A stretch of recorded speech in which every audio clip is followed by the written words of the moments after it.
In today's episode, we'll be having an interview with Ambassador Jack Epelle, CEO, founder, TAF Africa. We'll be discussing with him as a person with disability who has been actively engaged in advocating for their representation in governance.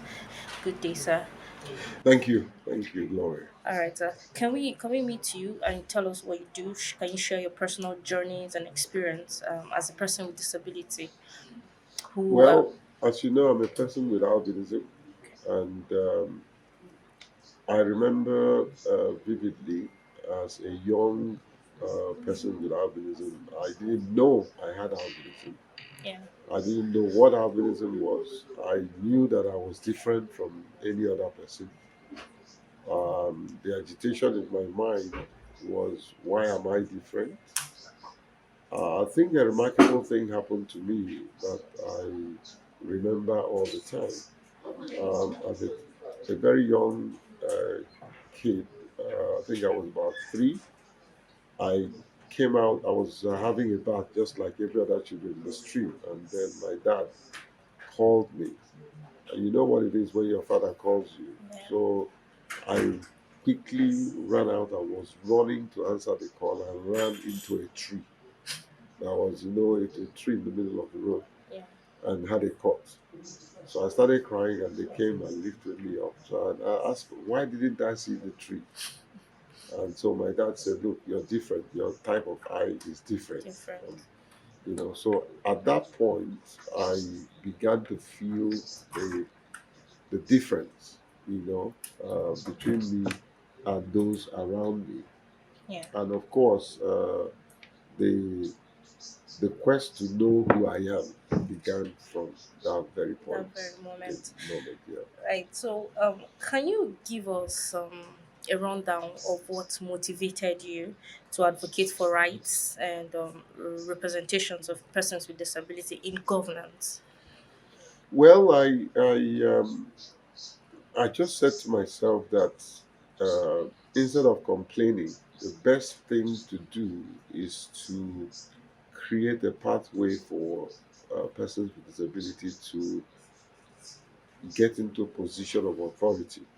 You know, get into a position where not only will they advocate for their rights, but they would be able to promote their rights and live as an example and a role model of persons with disability. And so the only way to do that is to get them involved, to participate in political process, not only to vote, but to be voted Voted for, for. and also to occupy leadership position where they can make a decision. You know, they can decide their destiny and take it into their To own their hands. Yeah. hands. Quickly, I would need your opinion on what you feel are the key challenges that people with disability face in political representation and how you've actively worked to address those challenges. Well,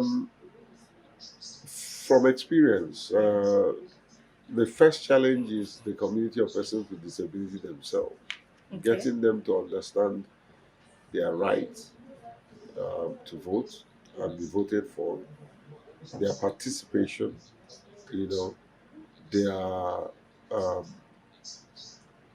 their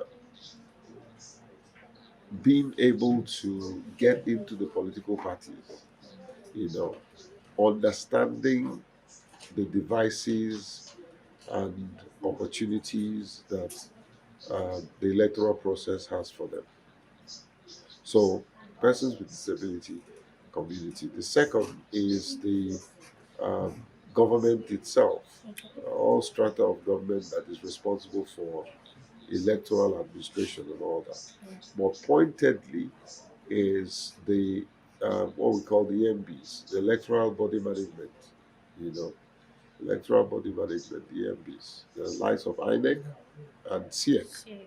You know, getting them to understand disability and to make provision for persons with With disability to disability. participate, creating enabling policies and framework acquiring the devices and uh, uh, the processes like uh, the right to vote, voting rights and all that.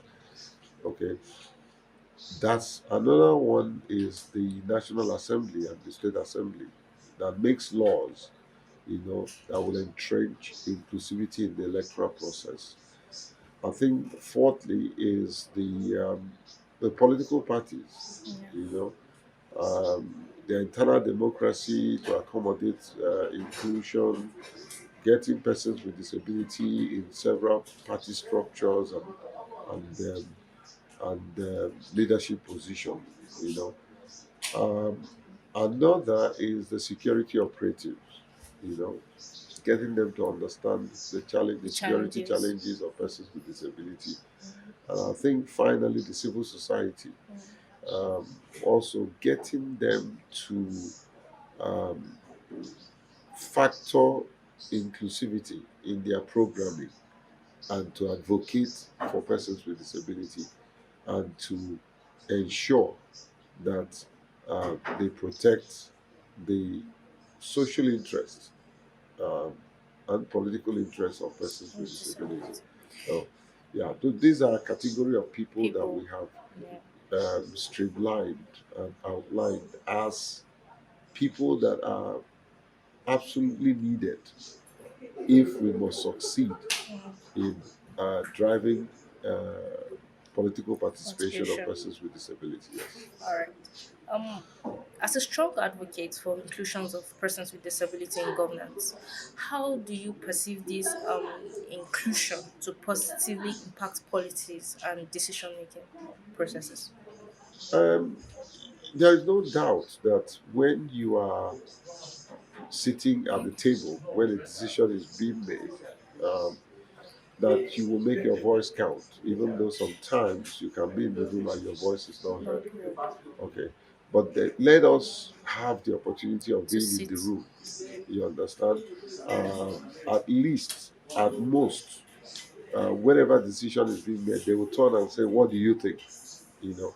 But due to the peculiar nature of persons with disability, we easily attract attention, both negative and positive. Positive. So if we're in that room and they are discussing disability, there is no way you won't turn around and say, "Okay, you in the wheelchair, what's your opinion?" You know. So decision making, participatory decision making, is very important, and also information sharing. Because if the person is in that room, he'll be able to say, "Oh, look, for persons with albinism, we need help In this in this area. area or that area." Uh, Issues like discrimination, stigmatization, stereotypes, myth, name calling, you know, for those that are in a wheelchair, you're talking about mobility, accessibility, you know. For the blind, you're talking about accessibility, you're talking about cane and what cane can do for them, braille and the rest of them. For persons with leprosy, stigmatization is a major factor. And of course, access to quality health, So the cost of inclusion, well, let me put it in reverse order. The cost of exclusion far more exceeds See the the cost cost of of inclusion.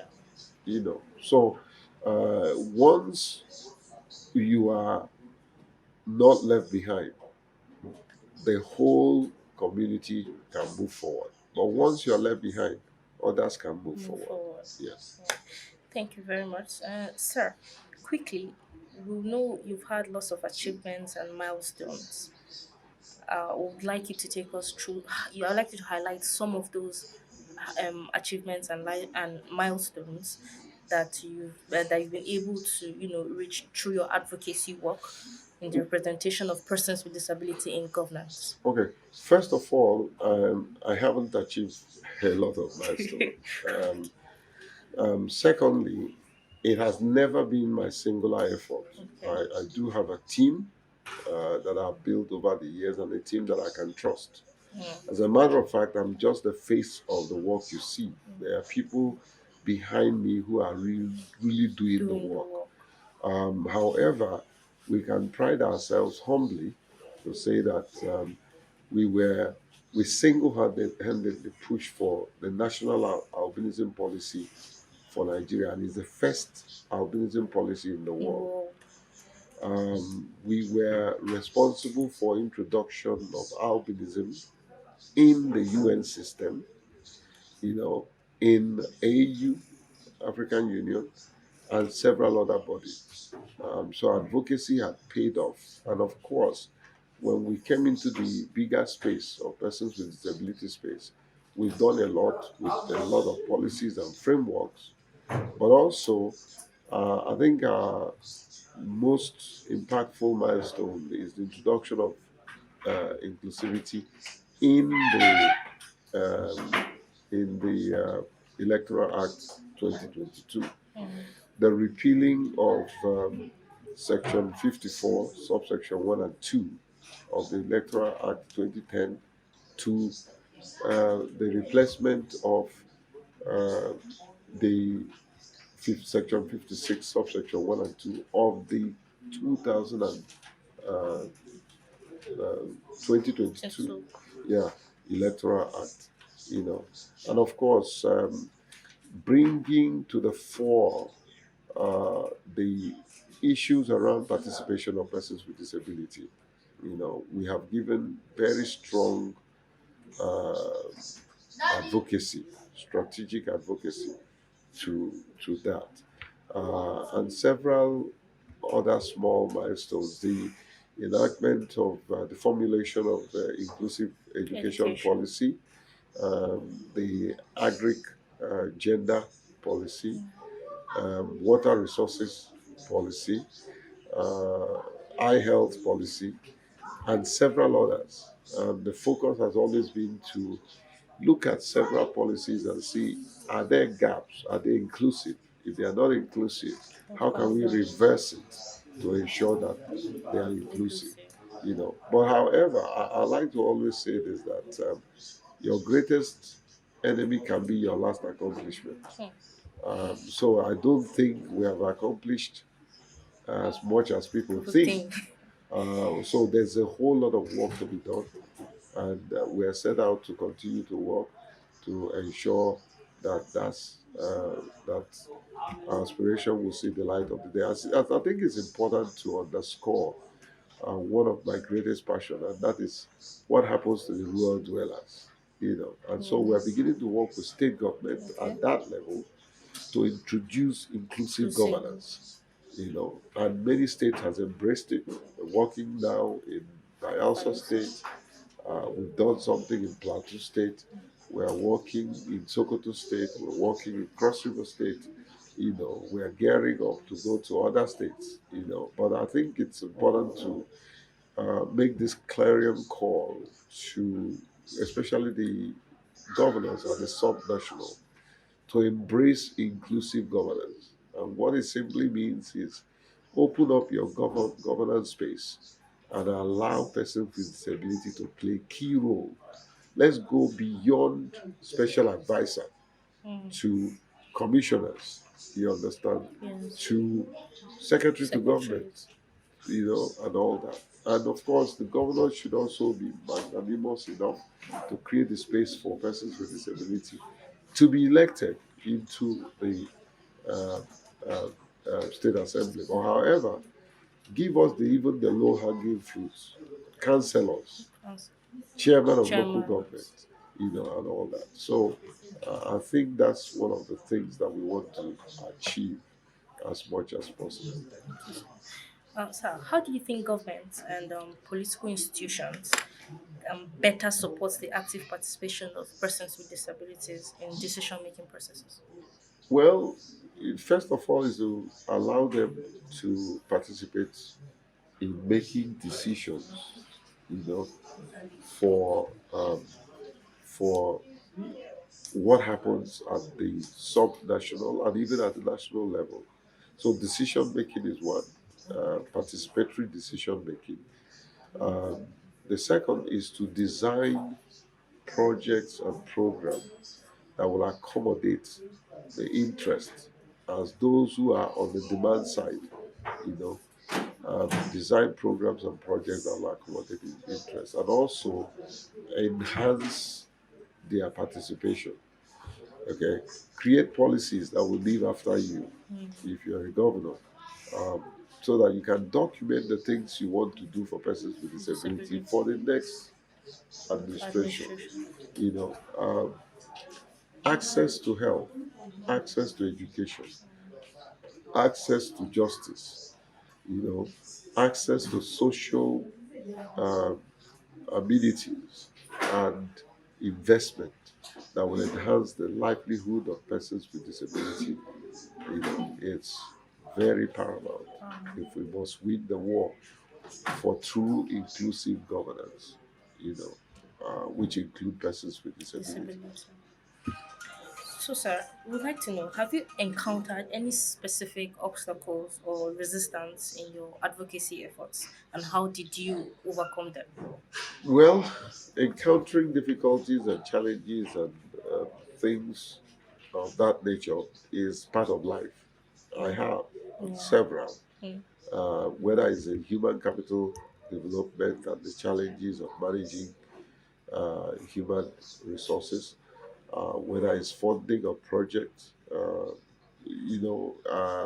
you know, one of the challenges of disability inclusion is the fact that many development partners don't have disability Disability. as a thematic So, program uh, intervention. So, organizations like ours are working with several organizations to introduce them to the twin track approach, where one aspect of their project is dedicated to but disability, it's while several others. aspects of their project has components of disability Disability inclusion. inclusion. That way, because disability is a cross-cutting issue, just like women issues are cross-cutting issues, youth are Cross cross-cutting cutting issues. issue. So whatever you do, there will always be a place of inclusivity Recently. in your program design. Yeah. Okay, sir. I would like you to share with us in your experience, how can the media play a role in promoting more inclusive narrative and representations of people with disability in politics? One, inclusive reportage. Okay. Two, inclusive administration of the media house Houses. itself. You know, three, um, inclusive editorial content. You know, um, when I say inclusive administration, including inclusive employment. Employment. So persons with disability are employed. Uh, I've never seen on a national television a person with disability reading news. The news. You understand? Yes. Let them be deliberate. If he can do the work, whether he's amputee or the blind, you understand? If he Yeah. can do the work, let them be given a Chance chance. to do it. Yeah. So it's important, and of course, regular inclusive training. You understand? Yeah. Can also be something that must be embraced. But many times persons with disability reports are not given the rightful place by several media organizations. Organizations. Okay, sir. In your final words, what advice do you have for individuals with disability who aspire to engage in advocacy and contribute to improved representation in governance? Well, be the best that God created you to be. Yeah. You harness your potential and maximize it. Refuse to give up. You know, do something for posterity. You pursue education, and take care of your health because you need to be alive I. to to live. Alright. Thank you very much for your time. We Thank really you. appreciate it. Thank you for joining us on this episode of the Able to Serve podcast. It was brought to you by TAF Africa and funded by the Makoto Foundation, organizations committed to fostering inclusive conversations that matter. Don't forget to subscribe, share, and connect with us on social media. Your engagement is crucial to making this conversation heard. Until next time, I'm Gloria Etok signing off. Let's explore the journey towards a more inclusive future. Thank you.